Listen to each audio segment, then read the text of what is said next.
Investigamos, comunicemos sobre la cuestión del placer y el deseo, porque la mayoría de nosotros vivimos y actuamos por placer. El placer es, para la mayoría de nosotros, de suma importancia. El placer de pertenecer a una nación, a un grupo determinado. El placer de dominar. El placer de tener un cierto prestigio. El placer de tener capacidad. Placer sexual. El placer de estar dotado de talento, de ser un genio, etc. Para nosotros, el placer es el precio más alto. Por favor, no lo dispones. Si concursas, ya no estaremos en comunión. Pero esto no significa que el orador quiera persuadirlo para que piense de la misma manera que él. Pertenezco a un partido político en particular. ¿Por qué? Esencialmente porque me da placer. Al estudiar esta fiesta, espero lograr ventajas de todo tipo. Voy al templo, la mezquita o la iglesia, porque me da una extraordinaria sensación de placer, estimulación y sensación. Tengo un cierto movimiento político, religioso o social. Juro lealtad a cierta cosa, una cierta fórmula o concepto, porque muy profundamente me sabe. El sabor, el placer, no corresponde a los hechos, pero los hechos crean en mí una imagen de placer. Tenga en cuenta esto para usted mismo. Si eres un comunista, si eres socialista, si eres hindú, si esto o aquello o tantos otros istas. ¿Por qué es? Porque no solo existe el miedo a ver uno, sino también el placer de pertenecer. Nos cumple, por lo tanto, no solo para darnos cuenta del significado del placer, sino también para descubrir qué continúa el placer. ¿Lo entiendes? Miro el oeste, una cara hermosa, una tarde tranquila, y encuentro esta inefable deleite y alegría. Si no siento tanta alegría, tal intensidad, tanta belleza, estoy muerto. Mis sentidos están paralizados. Debo ver la belleza de un árbol. Si no lo veo, algo en mí no está bien. Pero cuando la percepción de esa belleza se convierte en un placer, y este placer requiere continuidad, duración y extensión, nuestros problemas comienzan. Espero que estés por supuesto que estoy diciendo. Por lo tanto, es necesario investigar la naturaleza del placer, lo que le da continuidad, para investigar toda la estructura del deseo. ¿Cuál es el deseo? ¿Entender? No estamos condenando el deseo, diciendo que debemos reprimirlo, matarlo, o que debemos vivir libres del deseo. Estamos hablando de algo muy diferente. Debido a que reprimimos el deseo, como lo hacen los individuos religiosos llamados, nos veremos en una batalla perpetua con nosotros mismos. La fe viene hacia adentro, y todos los esfuerzos que hacemos para reprimirlos hará que todo deseo sea más fuerte. Por lo tanto, debemos entender el deseo y nunca tratar de controlarlo. Te pregunto toda la atención.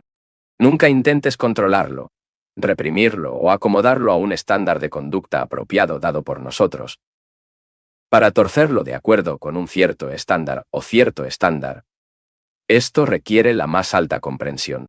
Y esta comprensión misma del deseo es en sí misma una disciplina, en la que no hay ajuste o represión. Debido a que la mente que se sometió a la represión, la disciplina, la deformación, el auto, disal, esta mente ha perdido todo el valor, toda amabilidad, riqueza y equilibrio. Y necesitamos una mente equilibrada, saludable y lúcida. Una mente de valor para el descubrimiento de la realidad. Por lo tanto, estamos aquí hablando de comprender el deseo. Y no sobre represión, control, rechazo del deseo. Esto ciertamente requiere investigación, atención, la percepción de todas las complejidades del deseo. ¿Por qué? ¿Qué es el deseo? La mayoría de nosotros probablemente nunca lo investigamos. O si hacen esa pregunta, responde que tal filósofo o instructor dijo eso o aquello, y tal psicólogo dijo esa otra cosa. Y todo esto se repite, como si lo hubieras entendido. Pero si ha rechazado todo lo que otros han dicho sobre el placer, tendrá que entenderlo por sí mismo. Eso es lo que vamos a hacer aquí. Porque para descubrir una cosa para ti, debe estar libre de toda la autoridad. No solo de la autoridad del pasado, la autoridad de los instructores, pero también de la autoridad de su propia mente. Esto es de la mente que recuerda sus propias experiencias y, según ellas, traduce los hechos actuales. Necesita una mente muy penetrante y no una mente aburrida y torturada. Necesita una mente altamente sensible. Lo que haremos, porque esta tarde, es descubrir por nosotros mismos la naturaleza del placer. lo que le da continuidad, y, por lo tanto, cuando hay placer, siempre existe la contradicción correspondiente, o no el placer, y por lo tanto el sufrimiento. Y la esencia misma de este sufrimiento es el sentimiento de soledad, en el que no existe placer. Y para averiguar qué es el deseo, debemos observarnos en acción. De lo que estamos hablando es algo cuyo respeto no debería estar de acuerdo ni en desacuerdo. Como dije, estamos en comunión con el problema. Por lo tanto, no se trata de acordar o estar en desacuerdo, sino investigar. Si pregunta, ¿qué deseo es?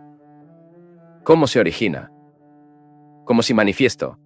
¿Por qué has dicho que deberíamos destruir, reprimir, controlar o sublimate deseo? ¿Por qué haces estas cosas? No importa lo que dijeran, que es muy poco significado. ¿Por qué los haces? ¿Por qué creemos que el deseo genera alteraciones, ansiedades de todo tipo? ¿Ese deseo implica un desperdicio de energía? Es algo que deberíamos alejarnos de nosotros. Comprender el deseo, por lo tanto, requiere claridad, y eso es lo que consideraremos. ¿Cuál es el deseo? ¿Cómo surge? Veo un auto por ahí, un auto nuevo, reluciente y hermoso, lleno de líneas elegantes, muchos cilindros que funcionan maravillosamente. Lo veo. Existe el acto de ver, y luego el sentimiento resultante de este acto. Luego comuníquese con el objeto que hemos visto, y luego este contacto con la sensación. Este sentimiento es el deseo. Muy simple. No hay necesidad de complicarlo. Percepción, contacto, sensación y deseo. Esto está sucediendo en cada momento de nuestras vidas. Veo una bandera, la bandera inglesa, su bandera, la bandera de su país, la bandera comunista o cualquier otra. Y luego se presentan las imágenes asociadas con esta bandera. El placer que me infunde, la lealtad que le debo a ella y a todos los fenómenos asociados con el placer, el dolor, el deseo, etc.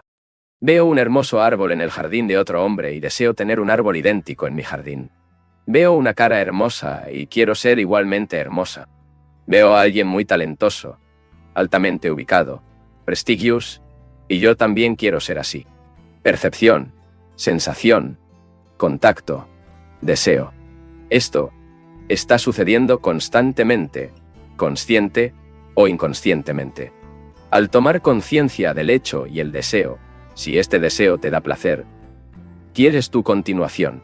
Sexo, actuar, entonces pensado, y este pensamiento da a la continuidad del deseo. Por lo tanto, estamos investigando para averiguar qué da duración, continuidad al deseo, lo que te hace permanecer un día tras día existente. Ahora seguro es el pensamiento, la percepción visual del automóvil, el deseo, el dicho. Desearía tener un auto como este. El pensamiento continúa el deseo como placer. ¿Por qué? ¿Por qué? ¿Por qué reprimir el deseo, llamarlo bien o mal, decir que debería tenerlo, no debería tenerlo? Lo que nos daña, lo que nos perturba, lo que es perjudicial para nosotros es reunir la idea del placer de desear. ¿Puedes entender? ¿Está claro qué estoy diciendo?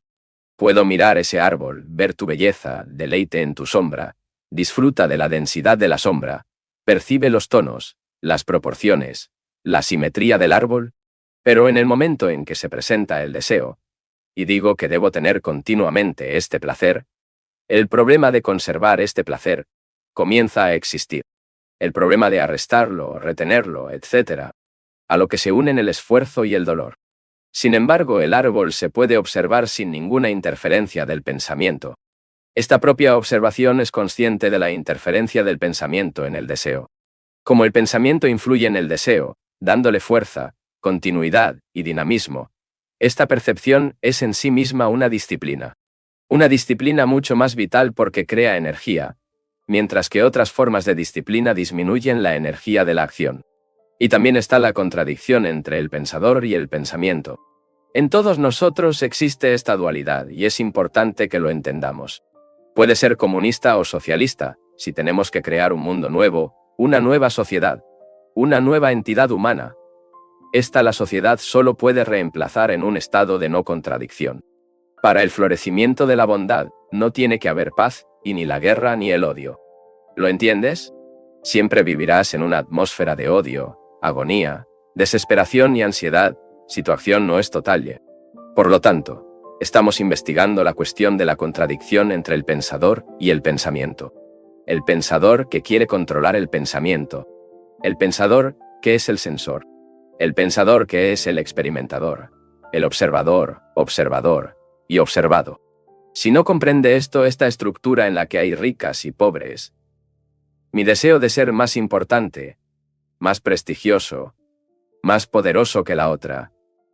Si no se entiende esta estructura, los seres humanos siempre vivirán en dolor, aflicción, en contradicción y conflicto. Y la contradicción interna solo puede producir una sociedad en la que habrá contradicciones aún mayores y más violentas. Por lo tanto, la reforma de la sociedad, por necesaria y urgente que sea, solo puede comenzar dentro de cada uno a nosotros. Porque cada uno de nosotros es la sociedad.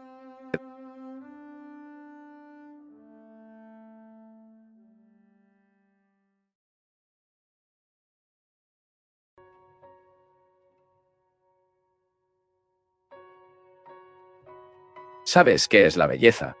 ¿La belleza de un árbol? ¿La belleza de una oportunidad? ¿El flujo de un río centelleó al sol? ¿Un edificio majestuoso de hermosas proporciones? ¿Está la belleza en el objeto o el observador? Si el observador ve belleza en el objeto, entonces él mismo tiene el patrón, el modo de esta belleza. Quizás también tratemos con este problema, que es belleza, porque sin belleza no puede vivir, hombre. Los santos, las religiones repudiaron la belleza. Lo que en los libros sagrados se dice de belleza es que está asociado con el deseo. Y el deseo, para el hombre religioso, es una maldición que debe ser destruida. Dijimos que a menos que tú y yo, como seres humanos, vivamos en una sociedad tan contradictoria, tan terrible en tu brutalidad y monstruosidad, a menos que entendamos la naturaleza de esta contradicción, siempre viviremos en peligro. Y el hombre que desee, por término, aflicción, debe, por término, y el hombre que quiere terminar la aflicción, debe poner fin a la contradicción. Una de las raíces de la contradicción es la separación entre el pensador y el pensamiento. ¿Por qué hay un pensador? No pregunte si primero vino al pensador y luego el pensamiento, o primero pensó y luego al pensador. Esta es una de nuestras formas favoritas de razonar, y, de hecho, bastante infantil, me permite observar. ¿Hay un pensador sin pensar? ¿Lo entiendes? ¿Hay espacio sin objeto? ¿Entender? A este objeto, este micrófono frente a mí. Crea espacio a su alrededor y está en el espacio. Por favor, vea que no estoy dejando el tema, porque también debe entender esto, es decir, esta extraordinaria pregunta del espacio. Hay un objeto que crea espacio a su alrededor, y este objeto existe en el espacio. ¿Conocemos el espacio sin el objeto? A menos que conozca el espacio sin el objeto, su mente permanecerá en la comida y, por lo tanto, nunca será libre. Del mismo modo, depende de usted averiguarlo. Y para eso debería estar en comunión con usted mismo. Si hay un centro que es el pensador, el sensor sin pensamiento. Ciertamente, solo hay pensamiento, que crea el centro y no lo contrario. Si es lo contrario, es decir, si hay un centro, un sensor, un pensador, entonces, es un objeto que crea espacio a su alrededor, y, por lo tanto, nunca es libre. Como decía en la reunión anterior, la meditación, cuando hay meditación, es lo más extraordinario. No sean dirigidos a escuchar esa palabra pronunciar, porque no puede meditar. Meditar no es solo comprender la pregunta sobre el pensador y el pensamiento, el placer y el dolor, sino que también está trascendiendo el pensamiento, de modo que hay completamente un centro, cualquier espacio creativo de espacio a su alrededor, un espacio necesariamente limitado y, por lo tanto, una prisión a la que él llama al espacio. Solo hay pensamiento. Por ejemplo, si hace una pregunta, responde. Responde de acuerdo con su prejuicio, su conocimiento y experiencia, sus antecedentes. Sus antecedentes, su experiencia, su conocimiento constituyen el centro del que responde. Este centro es creado por el pensamiento como memoria, y etc. Y el pensamiento creó este centro, porque encuentra seguridad, claro. Existo, estoy bien. soy malo. Por lo tanto, también debemos comprender esta estructura de pensamiento y no rechazarla. Cuando uno es rechazado o reprimido, se crea contradicción. Pero cuando uno entiende algo, no hay contradicción. Por lo tanto, es importante comprender la naturaleza del pensamiento. La naturaleza del pensamiento es fondo, tradición, experiencia, de la cual vienen nuestras reacciones. Y tales reacciones se basan en el placer o el dolor, o hechos de placer. Según el placer, reaccionamos y se cree la reacción. Y el pensamiento es lo mismo que el deseo cultivado. Por lo tanto, nos estamos dando cuenta de la naturaleza del placer y el deseo. Vemos que lo que te da continuidad, se piensa. El pensamiento que estableció un centro, que es el observador, el sensor, el fondo del cual operamos. La acción, por lo tanto, siempre se divide. Idea y acción. Fórmula o concepto y acción. Si eres comunista, tiene un concepto. Tiene ideas tomadas de Marx y Engels. Este concepto quieres realizar y poner en acción. Se convierte en la utopía que proporciona placer a la persona que opera dentro de esta estructura. El placer de establecer esta utopía en el mundo. No importa cuál sea el significado, lo que quieres es que se realice. Y si está vinculado a un grupo determinado, socialista, hindú o sabideus que usan otras etiquetas, también está actuando de la misma manera. Nuestra acción, por lo tanto, se basa en una idea, un concepto, una fórmula, y de acuerdo con esta fórmula actuamos. Según esta idea, actuamos. Por lo tanto, hay contradicción. Veo que debo ser noble. Esta es una idea, es decir, un pensamiento racionalizado. Intento vivir de acuerdo con esta idea. Mi vida, sin embargo, está en contradicción con lo que debería ser. Pero nunca tiro esa idea, fórmula, concepto o conclusión. La mantengo y trato de actuar de acuerdo con ella. Tenga en cuenta que siempre está haciendo esto, pero si rechazó completamente ese concepto estaría actuando en el presente. Actuar, y no he trabajado o actuaré. Su acción, por lo tanto, no es contradictoria, porque está en contacto con los hechos, y no con opiniones y conclusiones como lo que Sankara, Buda, Marx o cualquier otro enseñan.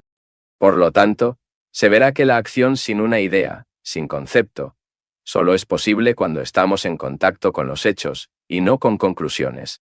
Y cuando es muy cuidadoso con el pensamiento y no lo que debería ser, cuando comprender la naturaleza del placer y el deseo, verá que la madurez significa acción sin contradicción. No tienes que decirme si estoy o no en contradicción. Nadie más necesita decirme. Una vez que había actuado, profundamente penetrado en mí mismo, descubrí la forma de vida sin contradicción.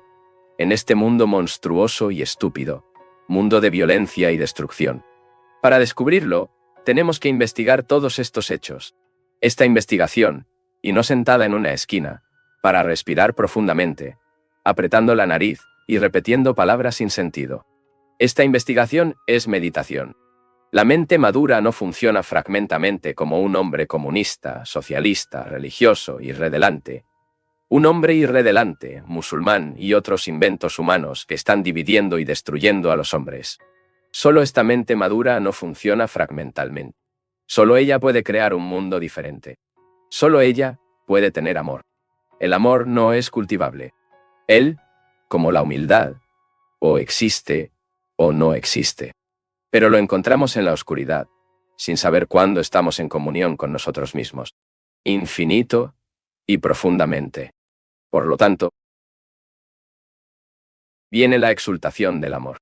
Una de nuestras mayores dificultades me parece nuestra incapacidad para aprender. No estamos empleando la palabra aprendizaje a la sensación de acumular conocimiento o más experiencia. Tratamos un sentido muy diferente. Vemos que a nuestro alrededor, no solo en este país, sino en todo el mundo, el hombre sufre. No solo externamente debido a incidentes y accidentes externos, enfermedades y desgracia, sino también mucho más internamente, física y psicológicamente. La enorme pobreza exterior y también interna. Y guerras entre grupos, comunidades, tribus. Ha habido guerras desde tiempos inmemoriales. Vemos todo esto. Sabemos todo esto y, sin embargo, no parecemos capaces de aprender. Podemos adaptarnos a la desgracia, las guerras, el odio, la pobreza, la tiranía. Ajustar no es aprender. La diferencia entre el hombre y el animal es que el hombre puede adaptarse a cualquier clima, cualquier dieta, cualquier condición, cualquier influencia ambiental. Y los animales no lo son. Pero el ajuste constante a nuestro entorno no es aprender. Aprender es algo completamente diferente. En el aprendizaje no hay acumulación. No aprendemos y luego actuamos como la mayoría de nosotros lo hacemos. Hay un aprendizaje que deriva de la actuación misma. No actúa después de aprender, sin embargo, en su propia actuación es el aprendizaje. Pero no parecemos capaces de aprender de nuestras aflicciones, nuestras innumerables frustraciones, el conflicto interno existente y externamente, para realizar una revolución radical para nosotros mismos. Y me parece que es urgentemente un aprendizaje de actuar a sí mismo. Aprenda que no hay patrón ni autoridad para enseñarnos lo que debemos hacer. No sé si ha leído sobre las experiencias que está haciendo en Estados Unidos para aumentar la producción de fábricas. Cuando un hombre tiende a mantenerse constantemente activo, o tiende a hacer lo mismo repetidamente, el trabajo se vuelve monótono y ya no puede producir. Si, sin embargo, al mismo tiempo es producir, aprender su trabajo produce más. Hay milenios que sufrimos, internos y externamente, y, sin embargo, no parecemos capaces de aprender. Esto demuestra que no tenemos ningún interés real en vivir gratis y totalmente, en vivir sin conflicto y sin pendiente. No queremos conocer la estructura del sufrimiento, la naturaleza del miedo. Lo aceptamos o lo ajustamos. Nos sometemos a cualquier cosa, naturalmente. Si nos da un sufrimiento físico excesivo, cuando buscamos al médico o algún medio para aliviarnos. Pero aceptamos el dolor psicológico. Y el miedo me parece uno de nuestros mayores problemas, porque la mente de que teme que sientas ansiedad no puede pensar con lucidez. Esta mente vive en la oscuridad, sujeta a neurosis y contradicciones en varias formas. Y cuando nos damos cuenta de que tenemos miedo, la mayoría de nosotros intentamos escapar, alejarnos de él lo antes posible. O nos conformamos con él, lo aceptamos y vivimos en la oscuridad. No sabemos cómo terminar temer porque con él hemos vivido durante milenios. Y debido a que desconocemos la naturaleza del miedo y la forma en que los disolvimos, apelamos a la religión, a la bebida, la turbulencia, la violencia, etc. El miedo, tanto consciente como inconsciente, puede tener diferentes aspectos.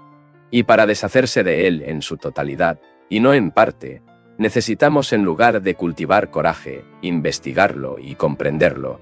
Porque es mucho más importante comprender el miedo que crear resistencia contra él en forma de coraje.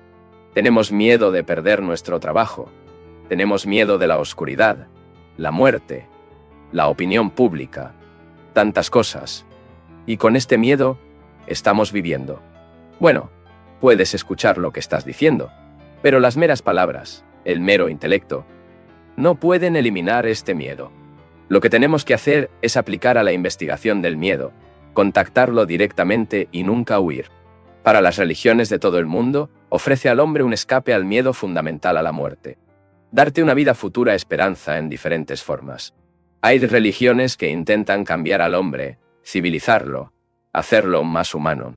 Pero no pudieron extinguir las guerras. Como dijimos durante días, se han estrellado 14.000 guerras en el mundo, casi 3 guerras al año. Y aún no hemos aprendido a detener la guerra. Las religiones enseñan a matar, a amar a los demás, a ser amables,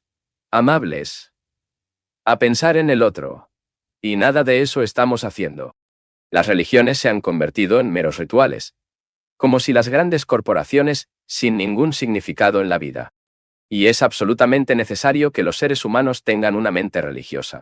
Estas no son las religiones de creencias, dogmas, iglesias, rituales, sino la mente religiosa y sin miedo. La mente sin miedo siempre está sola, no aislada, solo. Solo la mente temerosa y ansiosa que se siente culpa, lo cual es ansioso, envidioso, solo que siempre necesita compañía, porque teme estar sola. Solo la mente religiosa no puede estar acompañada, porque solo está libre de miedo. Esta tarde, hablemos sobre el tema de la muerte, porque es la muerte lo que más tememos, la mayoría de nosotros. Tratamos de evitarlo, no queremos pensar en ello. Consideramos un tema desagradable que debemos alejarnos de nosotros por el margen, porque la muerte nos molesta.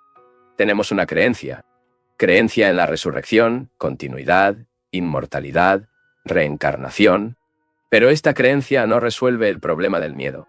Los científicos dicen que el hombre puede vivir indefinidamente, probablemente encontrará formas y formas de prolongar la vida humana. Pero esta extensión no resolverá el problema del miedo. Y la sociedad, la entidad humana, que no ha resuelto este problema de muerte, tiene una existencia muy superficial. Porque si hay muerte, aniquilación y destrucción, el fin de todo, el individuo luego cruza como su existencia de aflicciones y ansiedades, y la vida, por lo tanto, se vuelve completamente sin sentido. Esto es lo que está sucediendo en el mundo moderno. Muchas civilizaciones han tratado de resolver el problema de la muerte. Y por no podemos entenderlo, tratamos de inventar teorías que nos parezcan satisfactorias y nos brindamos comodidad y consolación. Por eso quiero hablar contigo sobre este tema. Y pensemos en él juntos. Investigámoslo juntos. Comunes en este tema de miedo, muerte, amor y algo que es mucho mayor, mucho más sublime que todas las religiones, la creación.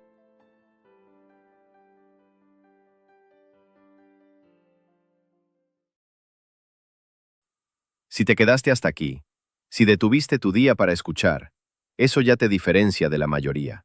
Dale me gusta, comenta desde dónde estás viendo y revisa los enlaces en la descripción. Seguro encontrarás más contenido que continúa esta conversación contigo. Gracias, un gran abrazo y hasta el próximo video.